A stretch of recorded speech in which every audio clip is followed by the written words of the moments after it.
The visit of King Carl XVI Gustav and Queen Sylvia of Sweden to Minnesota highlighted a year of festivities celebrating the Swedish Immigration Jubilee that marked the 150th anniversary of the beginning of the massive wave of Swedish immigration to the United States and especially Minnesota. Between the years 1850 and 1930, about 1.2 million Swedes left for America. And that was a considerable segment of the total population. And there were some good reasons why Swedes left. We can say that Sweden experienced, as other countries in Europe, experienced population explosion. Where the birth rates were still high, there were agrarian birth rates, but the death rates were lowered because of vaccination. That population, as it increased, was not accommodated in the Swedish economy. The economy of Sweden was largely rural, agrarian. And the cities and the industry that was in its incipient phase could not absorb the excess from the countryside. But there were opportunities across the ocean in America.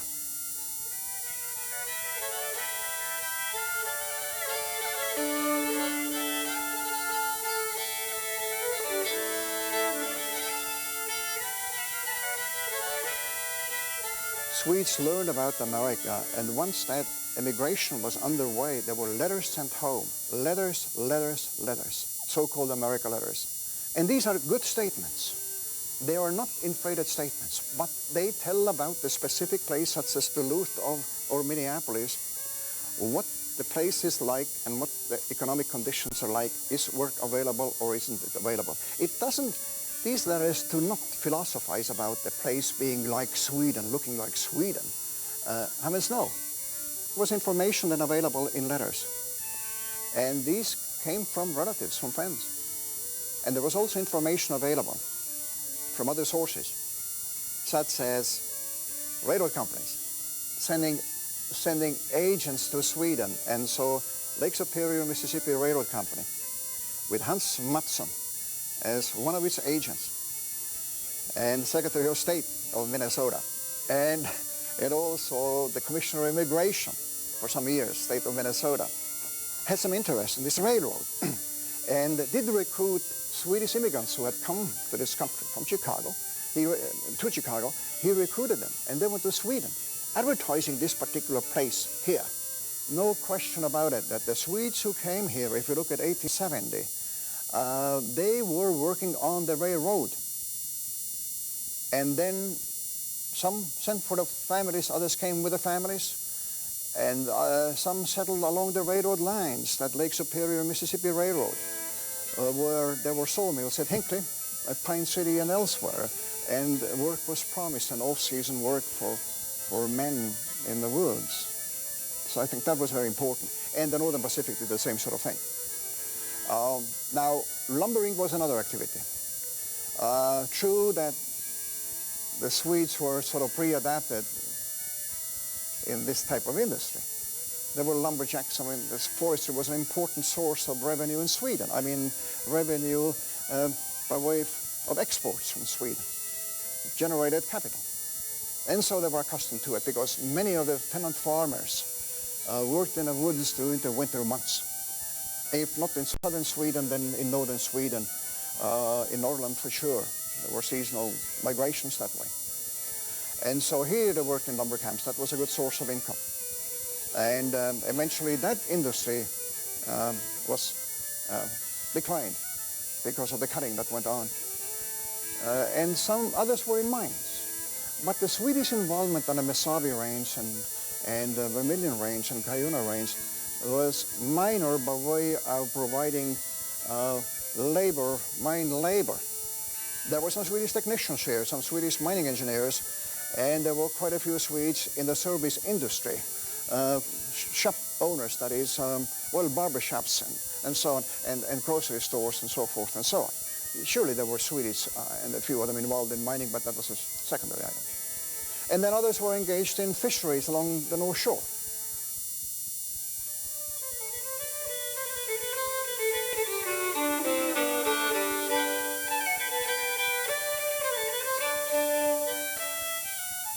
Dad was born in 1869 in Sunne, Sweden, and Sunne is a town in Vermont.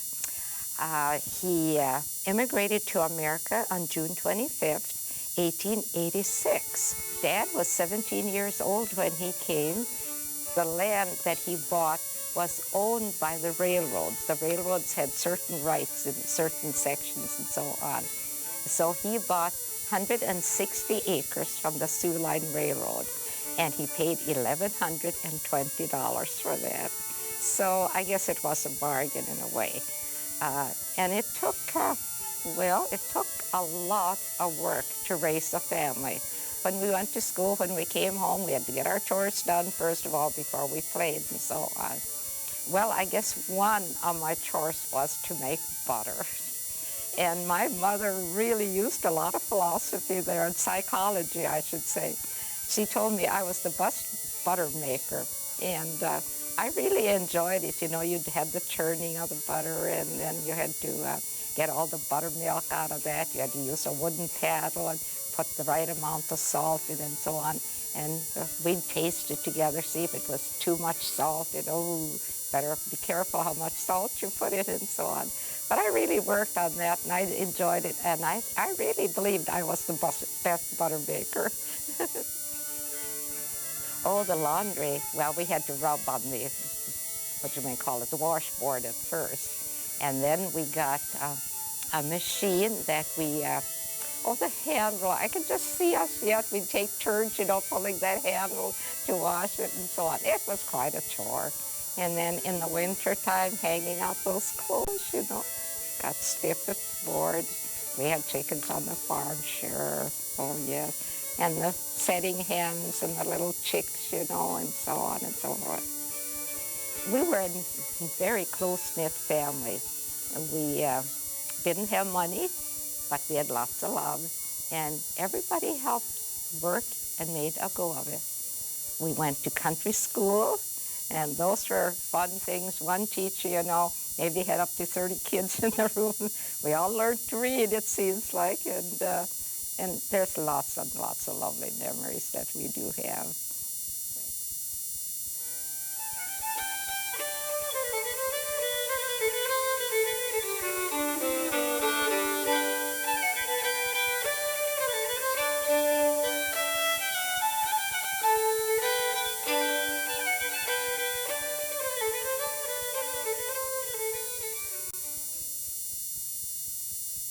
My grandparents were all Swedish descent.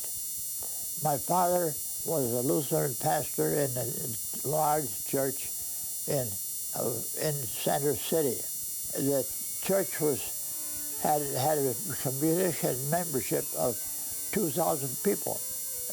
People, practically 100% were of Swedish origin and were Swedish people, and had emigrated from Sweden and located around the church. And we lived in the parsonage, a large old rambling house within a half a mile of the church in Center City.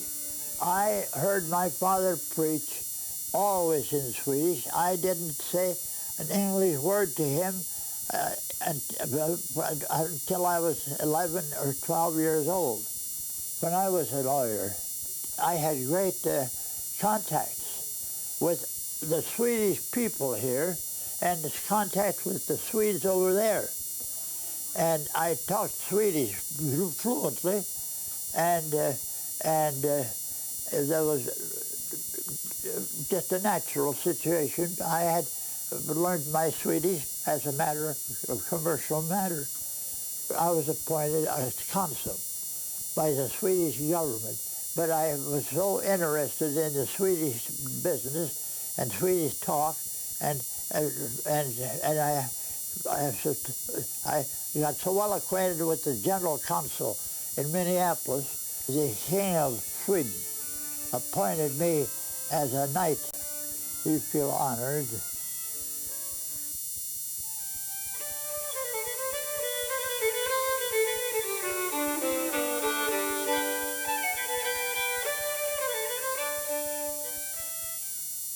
My father's family immigrated from Sweden in the year 1881, and they came from the province of Småland, where they had a farm. There were 4 children, 3 boys and a girl, who came with them at that time, and my grandmother and grandfather.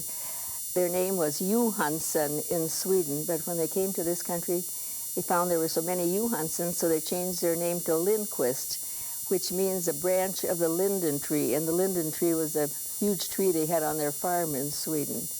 In each country, they have some of these so-called little people, the people that you know they're there, but you never can see them quite.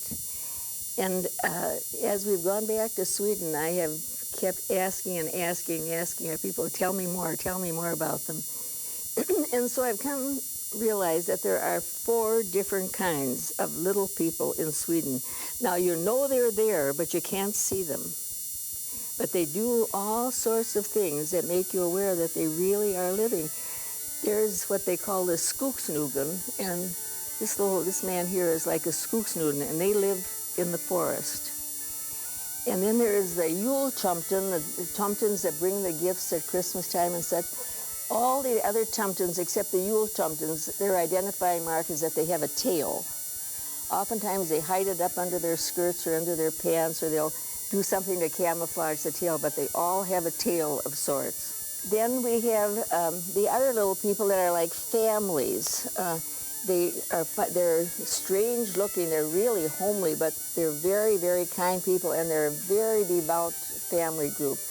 And they love to play with other children. Now, our people in Sweden tell us that sometimes when they're playing at night before they're going to bed or such, all of a sudden they look up and there's some other little boy or girl there. And then they look around and they said, "They have a tomten som kommer." There was a tomten that came in and wanted to play with them. They're the only ones who can see them because they believe in them. If you don't believe in them, you can't see them. And then there's another little tomten called the farm tomten. And this is a little tiny man, probably about as large as this. And he lives on, there will be 1 tomten to each farm probably. And he can live for 4, 5, 6, 700 years on the same farm. When I was a little girl growing up, and I used to do something naughty, my mother would always tell me, "Ethel, can't you feel that little man knocking in your head?" I said, "No, that's my conscience." "No," she said, "that's the tomten." And I said, "There aren't any tomtens here. The tomtens are all in Sweden." And she said, "No, there was 1 tomten that hid in Grandpa's suitcase when he came from Sweden. And that's the tomten that's keeping you in line." And I thought that every time when I did something odd, I kept thinking, that's the tomten pounding in my head. And one time, I managed to catch him. You won't believe this, and I found this little box, and he's been in this box now for, well, if I tell you how long, you'll know how old I am, so I'm not going to do that. But I've had him for many, many years, and I like to tell the little children in the schools about him, and they always say, "Can we see him? Can we see him?" I said, "No, because if I open this box too far, he's going to jump out. But he won't be frightened here today, so I'll do it quickly so you can see him. But I don't dare do it any longer because otherwise he'll drop." And he's the man that has kept me in line all these years.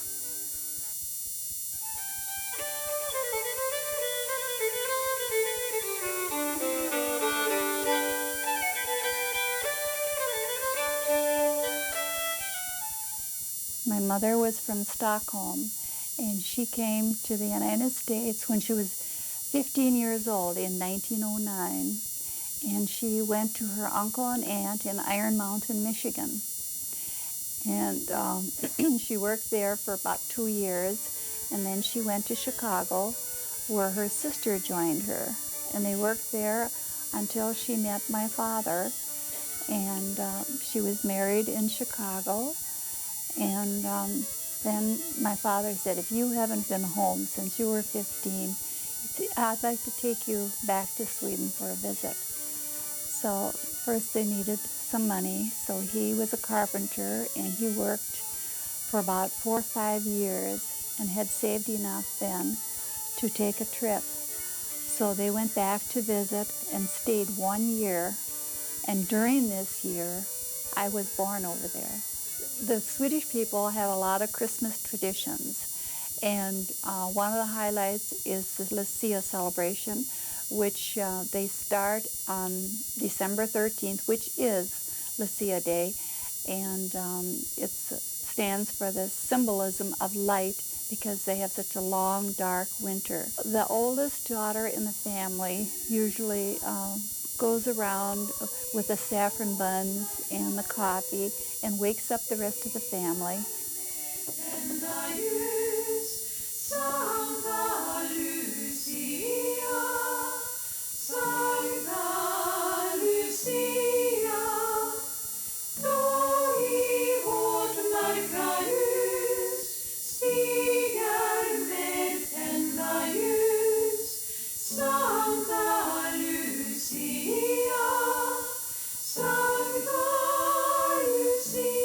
I think it's very important for families to keep up with their roots, and I think it's really the very core of our existence, and it helps to tell us who we are. And it's sort of like the very fabric that weaves us together as families. And that's why I've gone back there to visit many times. I think I've been back now 5 times and really have enjoyed. And they're always so happy to see you, and it's helped bring us closer together.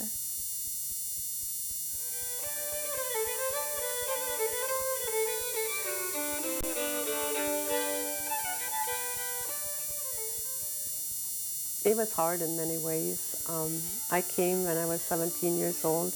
I had finished high school, but I had to look at a career, and that was a very difficult time to do that when you know, I wasn't able to speak English fluently, so I had to learn that, and it's a lot to cope with at that time. I think there was sadness, and both my mother and father had sisters and brothers in Sweden. My mother had a mother that we left, and of course it was hard to be that far away, and it seemed, now it's so close. I mean, we're just a few hours away by plane, but at that time that wasn't so. It was still in the time of travel by boat, which is takes a lot longer time. So it seemed further away, and they were far away. And I think, yes, there was a lot of sadness about missing them, and also as my mother and dad's sisters and brothers started to get older, and some of them died, and we weren't able to be there for funerals and say goodbye and all of those things. There was some sadness there. I think that at that time people felt that when you came to America, you should speak the language and also adhere to your customs. And I don't think it was very easy, or I don't think it was very accepted to speak a lot about the country you came from, or like names, you know, like I wouldn't have at that time named a child, you know, a Swedish name or anything like that. I don't think that was very accepted. And I think at that time you felt, even at that late date, when I came, I still felt very much like an immigrant. All the reaction, I think, was very, very much, if you liked it so well, why did you come here? You know, it was very hard to, at that time, I feel, appreciate both the United States and the country of your origin. At that time, I think they were very concerned about the fact that I didn't know English fluently and that I would fail. And it wasn't like now that you have the opportunity to try, and it's accepted that students come from different countries, and even though we had exchange students at the time, it still was very much looked upon as, if you were going to go to school, you needed to know the language. So that was a real barrier. Well, I'm not sure I'm right about this, but in my personal experience, I think the early 70s was the time when it changed. And I think it changed very sudden. And it was around the time when the program Roots on television. And when I first saw that, I didn't realize the impact that would have on my life. But I think it did. Because at that time, I had 3 children in school, in various grades. And all 3 teachers asked me to come and speak about my country, to take things with and show. And they were very interested. And that was new. That was different. And from then on, it just grew very rapidly. The handwork that I used to do in Sweden when I was a young girl, when I first came here, that wasn't the thing to do at all. That nobody talked about that or wanted to hear about it. And all of a sudden, I became in demand to show and talk about that, and people were willing to learn, and it was fun. It was exciting for me. I think it's important to know where you came from. And I think nowadays, no matter what country you're from, I think it's very important. I think you learn from looking back in order to be able to go forward in your life. And no matter where you're from, it's so interesting because and you can understand more about yourself and why you do what you do, because I think if you look back, it's back there somewhere. To have a sister city in Duluth, I think, is a great opportunity for both Duluth and Växjö. We have an opportunity to compare like education and business and those kinds of things, and what's happening in each of the cities now in our current world, you know, and I think that's just great, and I look forward to more of that kind of thing happening in years to come, to exchange ideas and opportunities for people to come and travel between the 2 cities and learn about all those things.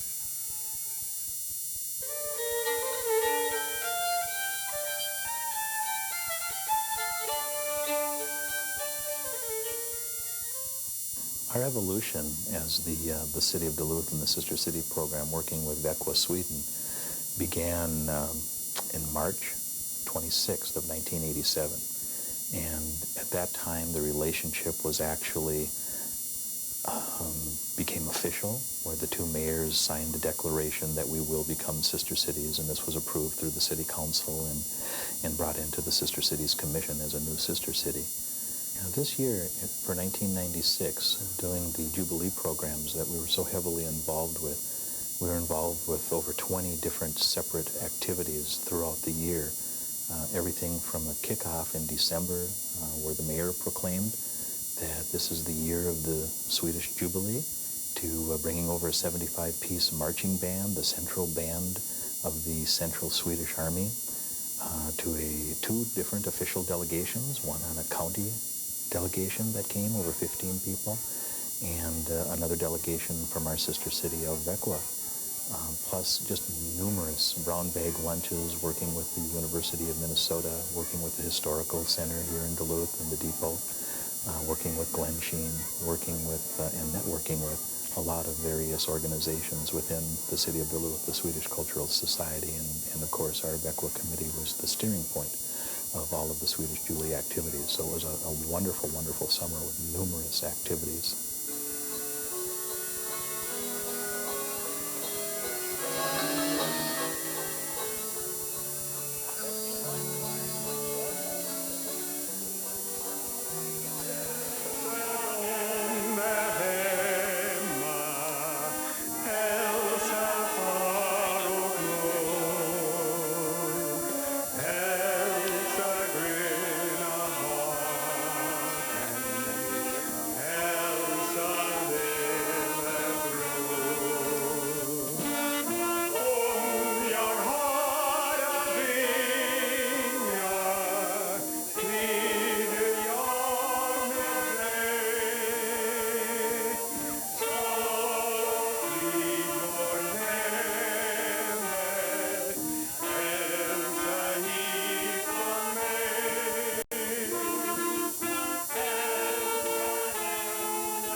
The visit of King Carl XVI and Queen Sylvia to Minnesota has been highly symbolic and moving. They have strengthened the ties between Sweden and America today by focusing attention on the stories of those who came from Sweden.